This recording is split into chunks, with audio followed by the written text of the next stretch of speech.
audio jungle.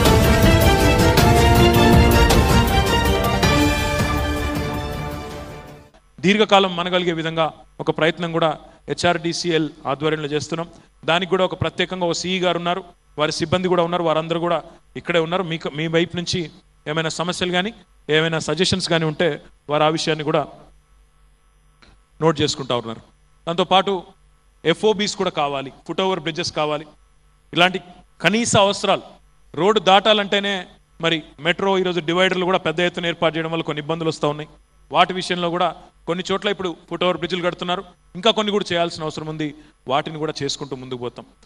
ఈ రకంగా అంటే ఒకవైపు మౌలిక వసతులు మీకు కల్పించే దిశగా ప్రయత్నం చేస్తాం.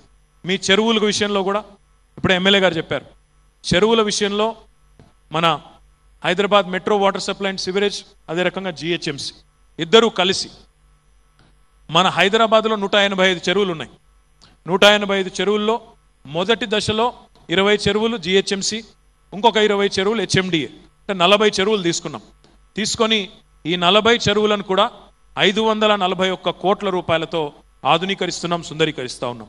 ఇవన్నీ కూడా తొందరలోనే పనులు ప్రారంభమవుతాయి. ఎందుకంటే మాన్సూన్ కల్లా, వర్షాలు పడే సమయానికల్లా పనులు ప్రారంభించాలని ఒక లక్ష్యంగా పెట్టుకుని ముందుకు పోతున్నాం. తప్పకుండా ఈ 40 చెరువులు మొదటి దశలో, మిగతా చెరువులు ఒకటి తర్వాత ఒకటి చేసుకుంటూ పోతాం. ఈ చెరువులు ఆధునీకరించడం అంటే కేవలం అందులో గుర్రపు డెక్క తీసేసి కేవలం వాటిని పైకి అందంగా తయారు చేయడం కాదు. మా ఆలోచన ఏమంటే అల్టిమేట్గా ప్రతి నీటి చుక్క, మురుగునీరు ఏదైతే చెరువుల్లోకి పోతా ఉందో దానికి కూడా అడ్డుకట్ట వేసి, దానికి కూడా ట్రీట్మెంట్ చేసి ఆ చెరువుల్లోకి వదలాలి తప్ప ఊరికే వదలకూడదన్న ఉద్దేశంతో ఆ పని కూడా చేస్తూ ఉన్నాం. కాబట్టి ఈ రకంగా ఇంకా చాలా ఉన్నాయి, వాటి జోలికి పోకుండా ఈ రకంగా మరి చాలా ఆలోచనలు, ఈ విశ్వనగరంగా మన నగరం తయారీ కావాలి అన్నప్పుడు చాలా ఆలోచనలు ఉన్నాయి. మీ అందరికీ నేను ముగించే ముందు మళ్ళీ ఒకసారి చెప్పేది ఒకటే, కొన్ని చట్టాలు ఉన్నాయి, ప్రజలు ఎక్కడ పార్టిసిపేట్ చేయాలి అని చెప్పేదానికి చెప్తున్నాను. కొన్ని చట్టాలు ఉన్నాయి. ఉదాహరణకి జిహెచ్ఎంసి ఒక స్పష్టమైన జిహెచ్ఎంసి చట్టంలో ఒక నిబంధన ఉంది. 100 అపార్ట్మెంట్ల కంటే ఎక్కువ ఒక కాంప్లెక్స్లో ఉంటే, 100 యూనిట్స్ కంటే ఎక్కువ ఉంటే ఆ కాంప్లెక్స్ దాని సివరేజ్ ట్రీట్మెంట్ ప్లాంట్ వాళ్ళకు ఉండాలి.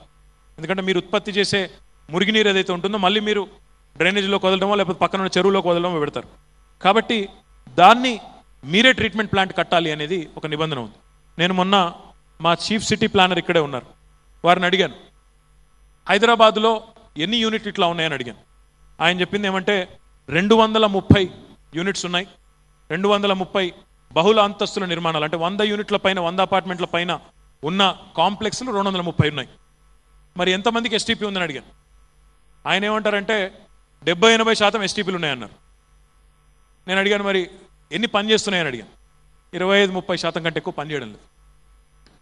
ఇప్పుడు మేము చేయబోతుంది ఏంటంటే బ్రహ్మాండంగా వాళ్ళకి నోటీసులు ఇస్తున్నాం, మీరు దయచేసి కట్టిన ఎస్టీపీలను వినియోగంలోకి తీసుకొని రండి.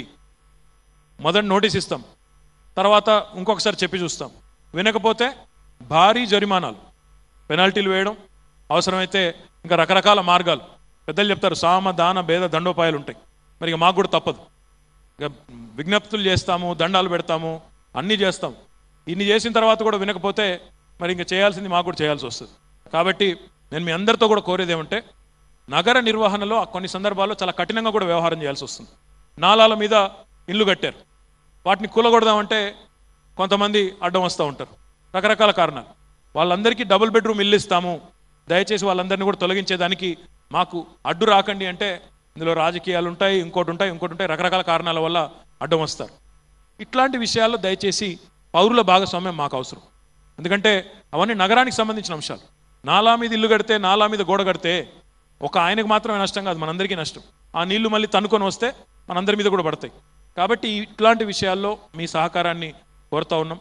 ఇట్లాంటి విషయాల్లో దయచేసి మీ అందరి మద్దతు, ఆశీర్వాదం, సహకారం కోరుతూ మరి ఈ మన నగరం కార్యక్రమాన్ని ముందుకు తీసుకెళ్లే క్రమంలో ముందుగా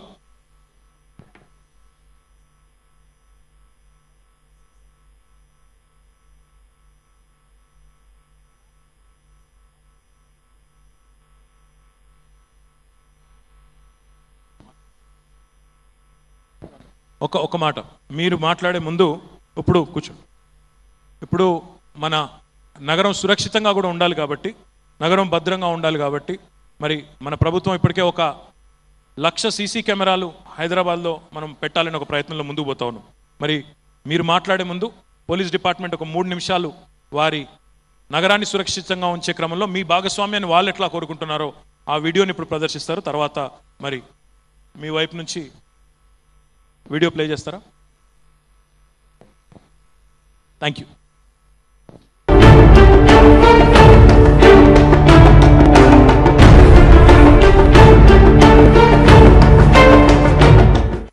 అడ్వాన్స్డ్ టెక్నాలజీ సహకారం. ఏంటండి వీడియో నచ్చిందా?